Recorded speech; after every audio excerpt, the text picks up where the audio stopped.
came to us with this idea of maybe taking a group of Peckham people to Ohio to see the solar eclipse last April.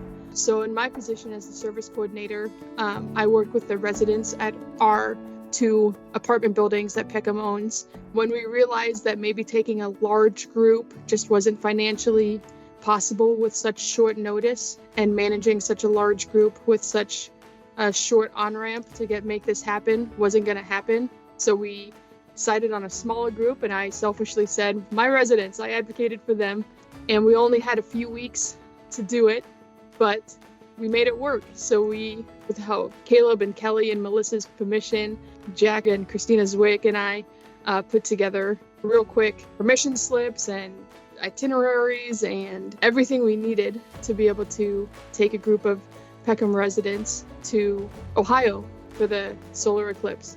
So we took 6 residents with us, and it was a blast. It was such a great time. There's a few things to consider. So we had a couple, we were going to be gone all day, leave pretty early in the morning and get back pretty late at night. So we had meals to cover. So we had to consider some dietary restrictions. We worked with Miss Stasia in the kitchen, who is amazing, and got some packaged meals for the trip. And then it was just a lot of communication. Several of the residents that we took don't like doing things until they know all of the details and have all of the plans and the itinerary all laid out. So it was a lot of communication, a lot of, here's the schedule, we're going to stick to the schedule, a lot of meeting them where they're at when it comes to understanding the plan for the day. Looking back, the trip went amazing. Of the 6 that went, I think every single one of them has followed up with me multiple times saying how much they loved it. And one of the residents who went with us specifically is very, very timid and doesn't speak quickly to new people. But we learned on this trip that space and NASA and everything astrological is one of his fascinations.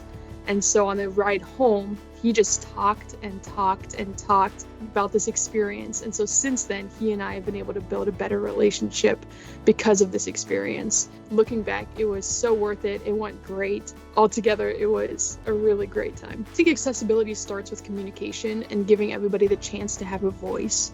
So that means figuring out how they best communicate, how everyone best communicates, specifically the person you're working with. Do they need a lot of details? Do they need sparse details? Do they need one-on-one conversations? Do they need instructions written down? It starts with communication and giving everybody the chance to really own the project by feeling like they understand the project. And then once you have communicated well, now we can figure out what the next steps look like together. Another key to accessibility is that it's a team effort. On this trip, we had Jack and Christina and myself who went, but then we also had Melissa and Kelly and Caleb supporting us from behind, and it was just a team effort to make sure that our residents had the best experience possible. And I think just in most situations, having a team effort can help make accessibility just be easiest and most accessible for all.